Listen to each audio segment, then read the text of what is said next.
అది ఏప్రిల్ 14వ తేదీ 1950 సంవత్సరం. భగవాన్ రమణ మహర్షికి అది ఆఖరి రోజు. భగవాన్ నిష్క్రమించే సమయం ఆసన్నమైనట్లు భగవాన్కి తెలుసు. ఈ విషయం గ్రహించిన భగవాన్ భక్తులు అరుణాచల శివ అరుణాచల శివ అనే నామాన్ని ఉద్వేగంతో జపిస్తున్నారు. ఆ రోజు కూడా ఎప్పట్లాగానే భగవాన్ అందరికీ దర్శనమిచ్చారు. ఇక రాత్రి సమయం కావస్తుంది.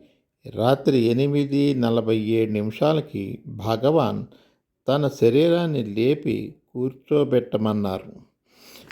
ఆయన కరుణాపూరితమైన కన్నుల నుండి ఆనందాశ్రువులు జాలువారుతుండగా శ్వాస నిలిచిపోయింది.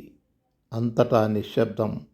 ఆ సమయంలో ఆయన శరీరం నుండి ఒక దివ్యమైన కాంతిపుంజం బయలుదేరి అరుణాచలాన్ని తాకి అదృశ్యమైపోయింది. కాంతిపుంజాన్ని దర్శించి అందరూ నిశ్చేష్టులయ్యారు.